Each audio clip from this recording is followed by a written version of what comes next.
Em 1812, os irmãos Grimm publicaram um dos contos mais emblemáticos da literatura infantil, A Bela Adormecida, que posteriormente foi adaptado e popularizado pela Disney. Nesse conto, uma jovem princesa é condenada a um sono profundo de 100 anos após tocar em um fuso, sendo despertada apenas pelo beijo do príncipe. Embora essa história faça parte do imaginário de muitas gerações, o sono, na realidade atual, está longe de ser um conto de fadas. Hoje, o sono irregular e os distúrbios relacionados têm se tornado cada vez mais comuns, afetando profundamente a qualidade de vida e o bem-estar de milhões de pessoas. Quer saber um pouco mais sobre esse assunto? Então fica nesse episódio de Neurotalks, com a participação especial do Dr. Eduardo Garcia e das psicólogas Alicia Carissimi e Luciene Garay. Não esqueça de seguir o nosso podcast no Instagram, @neurotalks.uspa, e mandar suas perguntas e comentários. Eu sou a Morgana Rosa e estão comigo Vitório Serafim e Isabela Fink. Nós somos estudantes de Medicina da Universidade Federal de Ciências da Saúde de Porto Alegre e mediaremos essa conversa com Alicia, Luciene e Eduardo. O roteiro é de Maria Fernanda Perussi, Fabiana Dolovitch de Oliveira, Vitor Ritt Xavier e Vitório Serafim.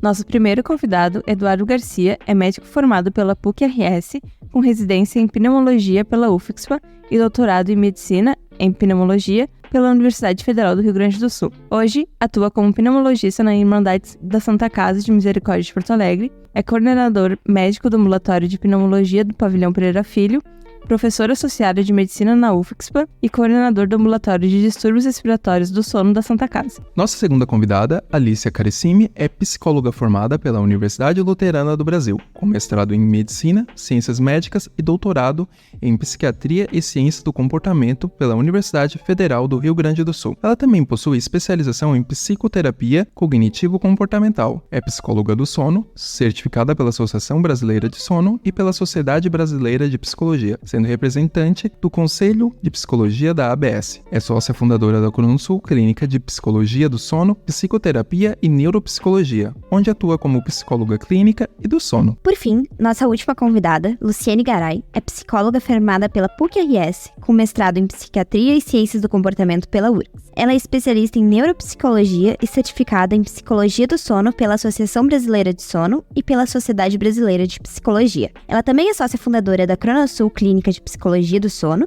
Psicoterapia e Neuropsicologia, onde atua com psicologia clínica e do sono e avaliação e reabilitação neuropsicológica. Esse podcast foi desenvolvido pelos estudantes da Universidade Federal de Ciências da Saúde de Porto Alegre, com o objetivo de facilitar o acesso às informações sobre as principais doenças relacionadas com o sistema nervoso de maneira breve, prática e acessível. Alicia e Luciene, nós sabemos que o sono é um processo complexo, composto por diferentes fases que desempenham papéis essenciais no nosso bem-estar físico e mental. Vocês poderiam explicar o que é o sono em si e como ele é organizado nessas fases e ciclos? O sono, diferente do que muitos pensam, como um processo de desligamento da mente, relaxamento do corpo, é o contrário. Então, é durante a noite onde o nosso corpo vai passar por diversos processos, como bem citado pelo entrevistador, onde a gente vai fazer uma faxina do nosso cérebro. Então, é a noite que o cérebro vai eliminar todas aquelas substâncias que não são mais necessárias. Nosso sistema imunológico também vai conseguir nos auxiliar na recuperação de diversas doenças.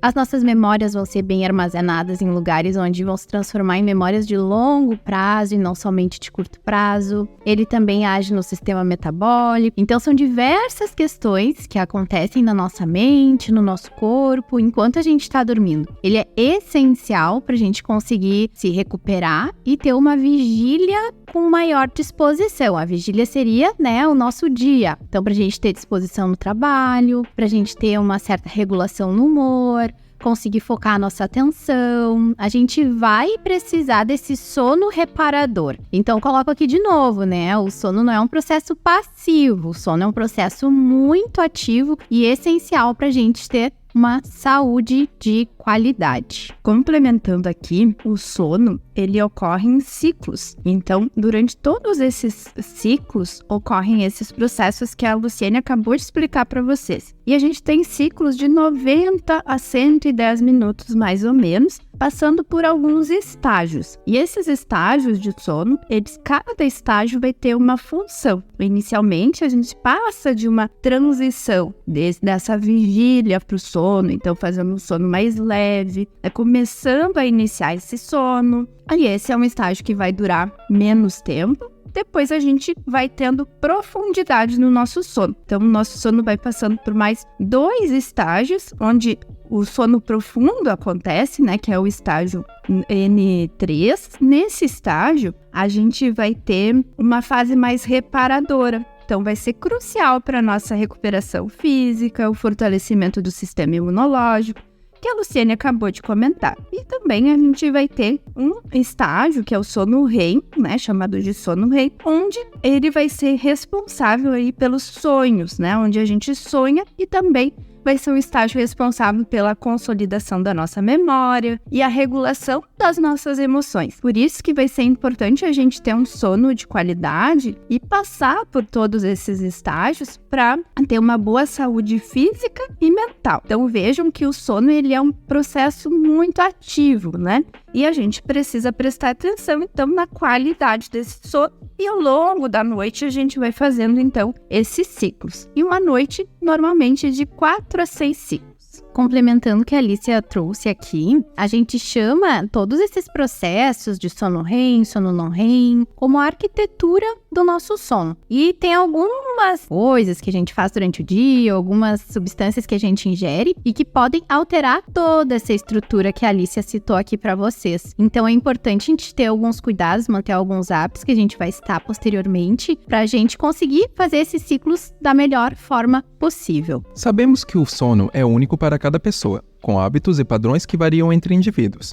Como, então, podemos diferenciar um sono normal de um sono patológico? Quais sinais indicam que é hora de procurar ajuda especializada? Ok, bom, essa é uma pergunta bem interessante e ao mesmo tempo desafiadora, difícil de responder, porque o sono não é igual entre todas as pessoas. Nós temos pessoas que são, por exemplo, matutinas, pessoas vespertinas. Essas pessoas têm um sono normal, mas elas podem não se enxergar por ter um sono normal. Por quê? Porque a nossa sociedade gira para as ditas pessoas normais, se não são nem matutinas e nem vespertinas. Então, vamos dar um exemplo bem claro. Um indivíduo que seja vespertino é um indivíduo que vai dormir bem tarde, às vezes 2 da manhã, por exemplo, mas ele precisa acordar mais tarde, 9, 10 horas. O momento que a sociedade toda gira, tem que acordar às 6 da manhã para trabalhar às 7h30, e ele vai render mal ou render pouco, ele vai ter uma dificuldade maior de se adaptar. Por quê? Porque ele rende mais à noite e de manhã ele quase não trabalha, ou ele não sente ânimo, não sente vontade. Então esse é um sinal de que eu tenho um problema de sono? Não, necessariamente. Não é um problema de sono. Ele tem um fuso diferente de sono, ele vai dormir mais tarde, ele acorda mais tarde. Cabe a gente, como profissional da saúde, orientar o paciente e ao mesmo tempo explicar que talvez ele deva arranjar um trabalho à tarde ou até à noite, por que não, para preservar amanhã, já que ele tem esse ritmo. O matutino, por exemplo, é o contrário. Aquela pessoa que vai dormir bem cedinho, 8h30, 9 horas, 5 da manhã, ele acorda pronto para virar o mundo de cabeça para baixo. Esse tem mais sociedade de se adaptar, porque a sociedade gira mais perto de um matutino. Em torno de 20, 25% das pessoas são vespertinas e matutinas. O resto, que é a grande maioria, são os ditos, entre aspas, normais. Respondendo à pergunta assim, como diferenciar um sono normal de um sono patológico, basicamente tem alguns sinais. É aquela pessoa que chega e diz assim: não estou conseguindo dormir, eu tenho uma insônia, custa pegar no sono, ou durmo 2 horas, acordo e não pego mais no sono, levo 2 a 3 horas para dormir. Isso é uma definição simplificadíssima de insônia. Se acontece 1 ou 2 vezes e passa, não se considera isso um problema. Todos nós já passamos por insônias ditas situacionais, um estresse de prova, um concurso, uma expectativa, uma má notícia, enfim, situações que nos tiram do nosso eixo psicológico normal tendem a acontecer.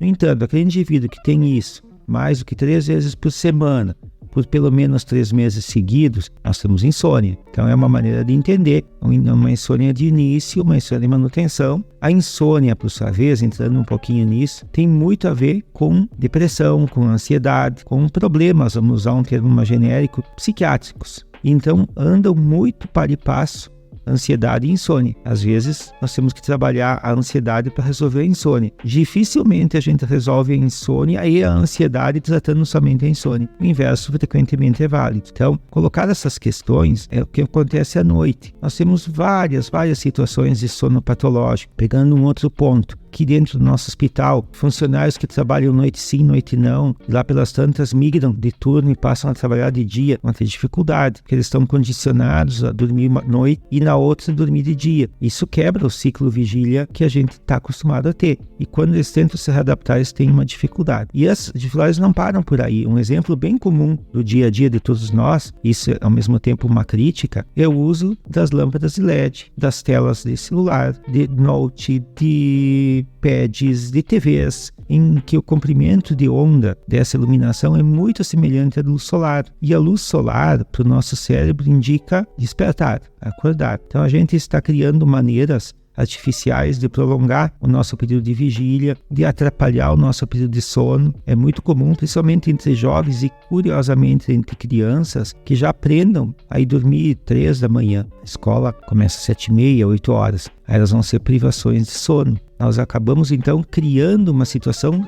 muitas vezes sem nem saber que estamos fazendo isso, que vão atentar contra a nossa saúde, a nossa integridade. Olhando pelo lado do dia, um indivíduo que tem um sono ruim, um sono de má qualidade, a gente evita um pouquinho o termo sono patológico, que é um estigma, né? Mas é um sono ruim, um sono de má qualidade. Esse indivíduo, ele tende a ter vários sintomas: cansaço, fadiga, irritabilidade, perda de foco, redução na capacidade de aprendizado, diminuição da memória, muitas vezes entra em depressão e ansiedade. Então é uma mão de dupla via, é muito comum. Nós temos ansiedade gerando insônia, mas também situações que nós criamos, que nos levaram à privação de sono, nos deixar também ansiosos e depressivos. Então, temos que olhar para a noite e temos que olhar para o dia. É interessante, uma coisa bastante curiosa que dá para ser feita, é um diário de sono. A pessoa pode anotar que horas dormiu, que horas acordou, que nem um mapinha. Durante um mês, fui dormir 22 horas, acordei 6 horas.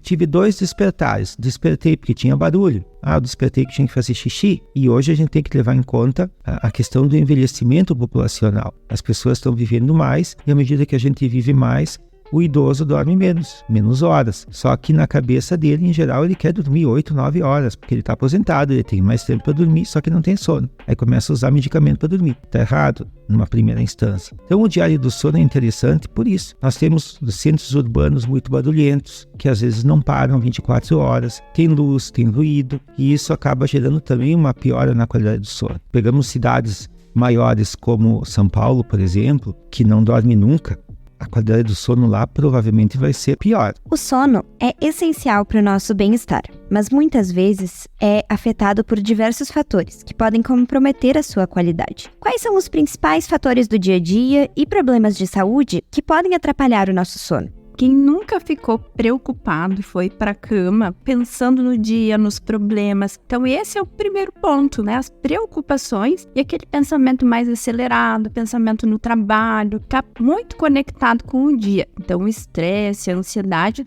vão ser fatores que vão atrapalhar o nosso sono. Além disso, a gente precisa pensar quais as condições que a gente cria para que esse sono aconteça. Então como é que está o meu ambiente para que esse sono aconteça? Tem barulho, luz excessiva? Como é que está a temperatura do meu quarto? As condições? Eu levo o celular para a cama? Estou consumindo muita notícia lá perto da hora de dormir? Então, o uso de dispositivos eletrônicos, que é sempre um desafio para todo mundo, né? Perto do horário de dormir. E também o consumo de estimulantes, né? Então, que horas que eu tomo meu último cafezinho no dia? Se eu tô indo jantar muito tarde e acabo consumindo alguma bebida estimulante, até refrigerantes, alguns tipos de chá que precisam ser olhados também e que podem interferir na nossa capacidade tanto de iniciar o sono ou de manter o sono. Então acaba provocando muitos despertares durante a noite. Complementando o que a Alicia vem trazendo pra gente, vou acrescentar aqui outros fatores gerais que também atrapalham o sono, como, por exemplo, fazer uma refeição muito pesada perto do horário de dormir.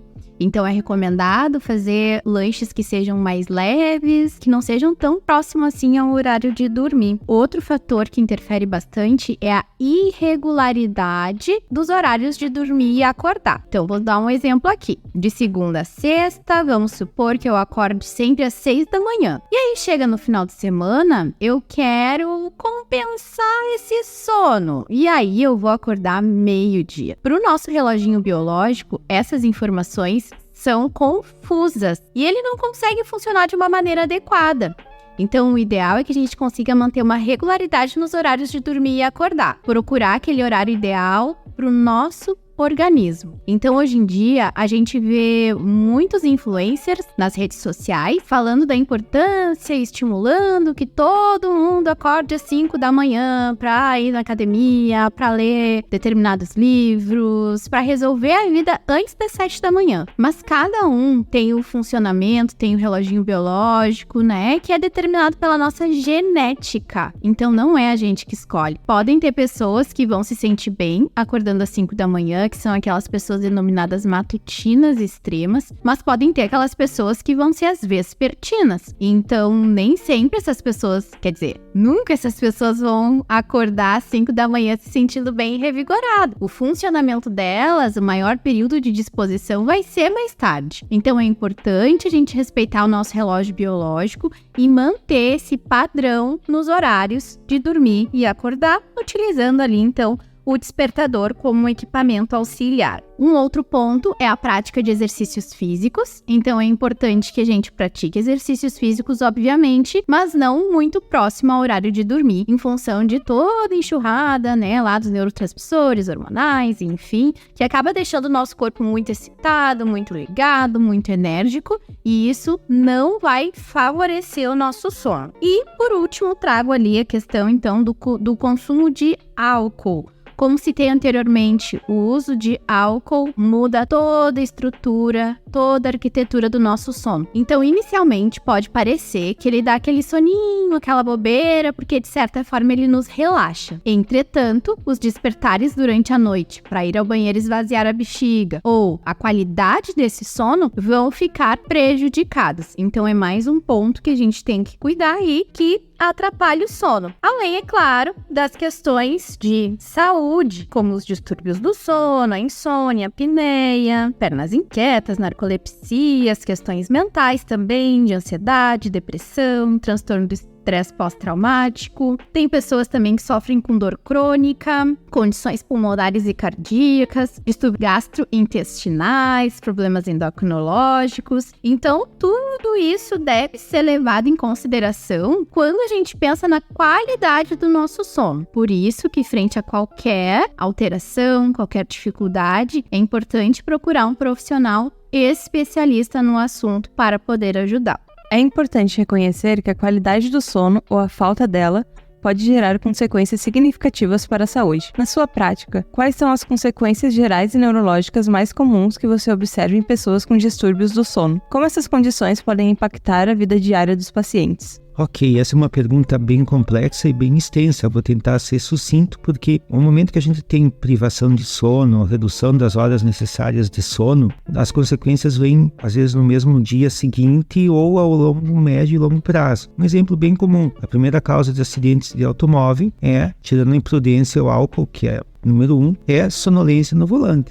E a primeira causa de sonolência ao volante é privação de sono. A segunda é a apneia do sono. Então, aí já entramos na questão de tempo de sono e de qualidade do sono. A privação de sono, sem dúvida, é um mal moderno, é um mal atual, contemporâneo. As pessoas sacrificam o sono para poder disponibilizar mais tempo, para responder e-mails, para conversar com redes sociais, para atualizar e, ao mesmo tempo, diminuir o tempo de horas de sono. E até os mais jovens, lembrando aqui crianças e adolescentes, muito jogo, muita participação, muita interação, que por um lado pode ser bom, para outro, em termos de sono, é ruim. Na qualidade do sono, a gente tem distúrbios de sono. O primeiro deles, em termos de prevalência, é a apneia obstrutiva do sono, que fragmenta o sono, altera todos os ciclos de sono, o indivíduo acorda cansado. Então, falando em repercussão diurna, são muitas. Atrapalha o envelhecimento natural, diminui a longevidade, diminui a memória, diminui a resposta imunológica, aumenta a chance da pessoa viver menos. Hoje é moda falar em encurtamento telomérico. A gente sabe que a má qualidade do sono e a apneia do sono geram principalmente encurtamento telomérico, que no frigir dos ovos vai dar redução da longevidade. Sintomas mais do dia a dia: cansaço, fadiga, depressão, intolerância ao estresse, irritabilidade. Nós podemos falar horas sobre isso, mas diminuição da atenção, diminuição da capacidade de manter o foco. As doenças cardiovasculares estão nesse espectro também, principalmente porque certos distúrbios de sono geram aumento da capacidade de depositar cálcio e gordura nas artérias. Com isso, aumenta a chance de AVC, de infarto, de hipertensão, de arritmia. Se sabe que dormir pouco e dormir mal aumenta a chance de obesidade. E, enfim, a lista é grande, eu procurei ser mais objetivo para não me estender demais. Um conceito que tem ganhado destaque no tratamento de problemas de sono é a higiene do sono. O que exatamente envolve a higiene do sono e como a adoção dessas práticas pode auxiliar no tratamento e prevenção de distúrbios do sono?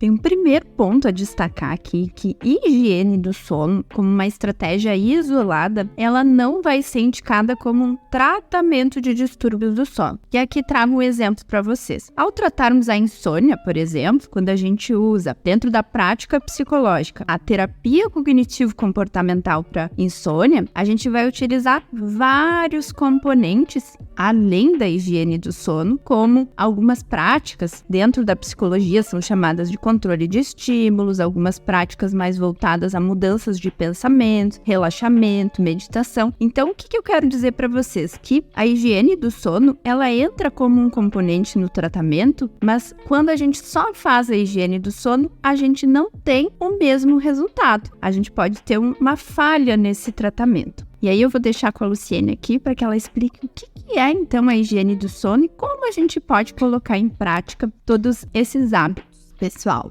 eu sei que esse nome é um pouco esquisito, né? Higiene do sono. A gente pode traduzir como bons hábitos de sono. Então, são todas aquelas atividades, hábitos que a gente realiza durante o dia e durante a noite que vão nos ajudar a ter um sono de qualidade. Então, a gente não deve pensar no sono somente lá na hora de dormir. A gente já acorda pensando que boas práticas se pode ter durante o dia para ter um sono de qualidade à noite. Vou citar alguns exemplos para vocês, pensando bem nessa cronologia do dia. Então, primeiramente, é importante manter a regularidade dos horários de acordar, como já citei anteriormente. Após, é importante se expor à luz do dia, à luz natural, à luz do sol, principalmente no turno da manhã, para o nosso corpo, para o nosso reloginho biológico entender que realmente é dia e que tem mais aí umas 15 horas de vigília pela frente. 12, 15 horas, enfim, dependendo da estação do ano, né? Aqui no Rio Grande do Sul, a gente acaba tendo dias mais curtos no inverno e mais longos no verão. Então, tudo isso também vai impactar o nosso sono. Outra questão, manter a regularidade dos horários da alimentação, praticar exercícios físicos durante o dia, também ir diminuindo a exposição à luz ao entardecer. Isso inclui telas, isso inclui as luzes que a gente tem em casa. Então, ao entardecer, optar por uso de um abajur, luzes mais amareladas, fazer outras atividades mais relaxantes, que não ficar só na frente da TV, do celular, enfim. Porque quanto mais luz a gente for exposto durante a noite, o nosso organismo vai continuar achando que ainda é dia. E aí não vai adiantar desligar tudo numa vez só e dizer pro corpo, tá, corpo, agora é hora de dormir. Eu gosto de fazer uma analogia quando ainda morávamos nas cavernas.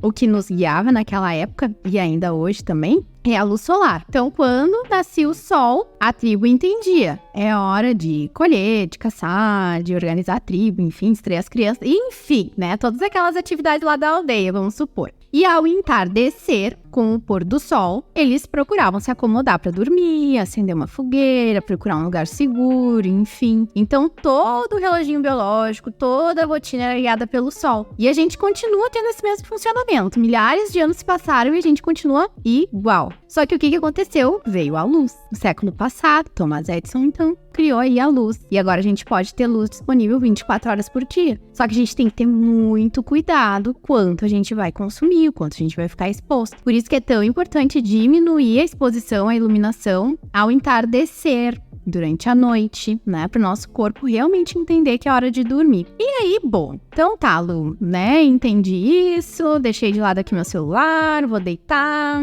E mesmo assim a minha cabeça não para, que é o que acontece com muitas pessoas hoje em dia, principalmente em função da insônia. Bom, nesses momentos, então, é indicado fazer exercícios de relaxamento, procurar uma leitura. Se tá muito difícil de sair de ficar na cama, é indicado, então, sair da cama e fazer alguma outra atividade, relaxante também. Outro segredo, não ficar olhando o celular e contando as horas, e quanto tempo ainda tem de sono, e se eu não dormir bem, se eu dormir só 4 horas, amanhã eu vou estar um caco. Então, tudo isso é importante a gente pensar. Vejam bem, não tem uma receita, uma regra, não tem uma solução mágica. São hábitos que a gente tem que fazer desde quando a gente acorda até o horário de dormir de fato, que vão nos ajudar na qualidade desse sono. Então, por isso que é tão importante conhecer o reloginho biológico de vocês, saber o que funciona para vocês e o que ajuda. Alicia, esqueci algum ponto da higiene do sono? Não, acho que foi tudo bem esclarecido. Um ponto para quem tiver interesse, no nosso site, que é cronossul.com, vocês encontram um e-book gratuito sobre higiene do sono com todas essas estratégias listadas e explicadas. E para colocar para vocês aqui, como a Lu comentou, não são regras em específico, mas é para que vocês leiam e comecem a absorver e visualizar o que pode funcionar para vocês dentro da rotina de cada um, dentro dos horários de cada um, dos compromissos sociais, do lazer, do que a gente pode aplicar dentro da rotina e melhorar e cuidar do nosso sono. Embora a higiene do sono seja fundamental, há casos em que ela pode não ser suficiente para resolver distúrbios do sono. Quais são outras medidas e tratamentos disponíveis atualmente para lidar com problemas do sono que não são totalmente resolvidos por essas mudanças de hábito? Como, por exemplo, pode ser o caso em uma síndrome de apneia grave? Essa é uma questão bem importante, porque a gente entende que o sono é como se fosse uma casa. A gente tem o assoalho, tem as paredes, tem o telhado, tem as portas, e ele é uma construção. A higiene do sono é uma parte fundamental e importante e necessária. Ninguém consegue dormir com dor, com calor, com frio, com ruído. Eu tive um caso que eu sempre costumo dizer que foi o caso mais fácil de resolver da minha vida, um indivíduo que não conseguia dormir. Eles tinham se mudado do interior para a capital, morava na frente de uma parada de ônibus com muito barulho. Eu perguntei, ele me respondeu, não, mas não é, eu estou bem acostumado com barulho. Então tira férias 15 dias, volta para o interior e me diga se tu dormiu ou não. Ele voltou, dormiu e disse, está feita a descoberta. Foi a solução mais fácil para resolver o problema de sono. O problema é que a higiene do sono, a maior parte das pessoas não faz, não respeita. 1000 justificativas, é difícil, é a rotina, é o trabalho, mas nós temos que priorizar a nossa vida. Pulando a etapa que já foi bem esclarecida com relação à higiene do sono, a gente entra na questão terapêutica. E a ênfase da pergunta foi sobre a apneia do sono. Bom, a apneia do sono é uma mão de via dupla com relação ao sono. Por quê? Porque ela fragmenta o sono, ela deixa o indivíduo cansado, ela aumenta a chance de uma série de doenças cardiológicas, neurológicas, etc. E é um mal que temos que trabalhar. Mas o curioso é que pacientes que têm apneia do sono de longa data podem frequentemente desenvolver insônia, principalmente insônia de manutenção. Então, parece paradoxal, eu tenho sono de dia, mas eu vou para a cama de noite e não consigo dormir. Eu durmo umas horas, acordo, perco o sono. Então, a apneia do sono, embora tenha avançado muito o entendimento dela, os tratamentos ainda são, entrando um pouquinho na parte específica, eles ainda são bem conhecidos e bem tradicionais. Entra aí o exercício, a redução de peso, evitar alimentos ou refeições pesadas e principalmente perto da hora de dormir, evitar estimulantes também, cafeína, chá preto, chá verde, etc. Tudo que foi falado na higiene do sono. A questão técnica da apneia é uma obstrução da passagem do ar do nariz para dentro do pulmão. Isso não significa que tenha um problema de pulmão ou de nariz. Existe o quê? Existe um fechamento da via aérea durante o sono por um relaxamento muito aumentado. Então a pessoa deita, dorme, processa o sono, quando aprofunda um pouquinho, nós temos que lembrar que a língua e as estruturas da boca, muitas são musculares. E essas estruturas musculares também relaxam. Aí é que está o X da questão. Quando elas relaxam mais do que devem, seja porque a pessoa está acima do peso, porque usou álcool, usou calmante, comeu demais, está muito cansada, geneticamente tem um biotipo, quer dizer, tem um queixo pequenininho, tem um nariz que funciona mal, a lista é grande, né? Nós não vamos conseguir vencer tudo isso. Mas tem as causas ditas genéticas, que é do biotipo da pessoa. Então, queixo pequenininho, queixo retraído, céu da boca, vamos dizer, muito fechadinho, língua muito grande. São fatores que favorecem com que, durante a noite, aquela língua vá lá para trás, simplificando ao extremo a fisiopatologia da apneia do sono, fecha a passagem do ar, a pessoa não consegue respirar e, com isso, cai o oxigênio, o organismo entra em sofrimento, o cérebro percebe essa queda de oxigênio e diz para o indivíduo, meu amigo, dá um jeito de respirar. Aí ele tem um micro despertar, ou até mesmo um despertar. E a língua com isso vai para a posição da frente, o ar passa pela via aérea e se restabelece a ordem. A grande questão é que daqui a pouco isso vai fechar de novo.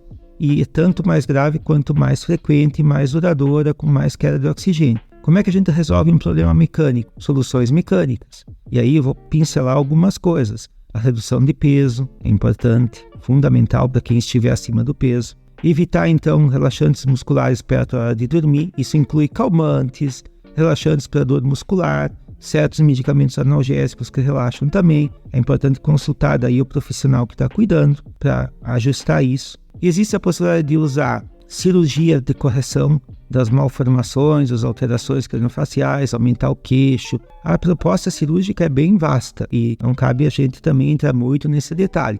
Existe a possibilidade, pedindo ajuda aos dentistas sempre, de uso de um aparelhinho de avanço mandibular, que é um aparelho que a pessoa coloca ao dormir e ela avança a mandíbula, avançando a mandíbula, puxa junto à língua e libera a via aérea, diminuindo a chance de ter apneia. Funciona em alguns casos, não é uma receita de bolo aqui e não serve para todos os casos. E existe a mais, talvez, famosa e ao mesmo tempo famigerada, é uma pena porque é uma solução fantástica, mas as pessoas têm um grande preconceito quanto ao CPAP, que é o aparelho de pressão positiva contínua. Nada é uma sigla, nada mais é do que uma máscara ligada num ventilador que vai empurrar suavemente ar pelo nariz ou nariz e boca, fazendo com que esse ar faça uma barreira, ou seja, ele permite se colocar entre a língua e a garganta, simplificando a linguagem. Com isso, não tem o colabamento, o ar entra e o ar sai, fica resolvido o ronco, fica resolvida a apneia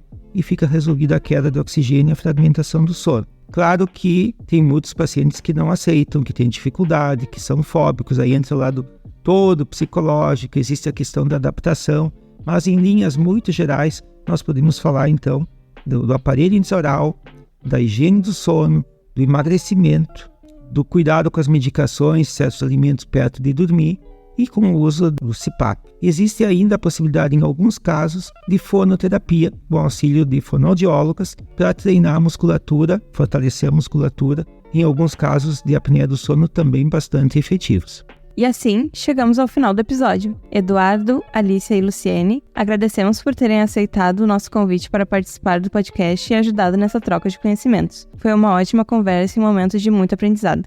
Agora, para finalizar, gostaríamos também de agradecer a você, ouvinte que nos acompanha do outro lado da tela. Não se esqueça de mandar seu feedback e suas dúvidas no formulário na descrição do episódio. Elas vão ser respondidas nas nossas redes sociais. Para mais conteúdos de neuro e para ficar por dentro dos próximos episódios, segue o nosso Instagram, @neurotalks.uspa.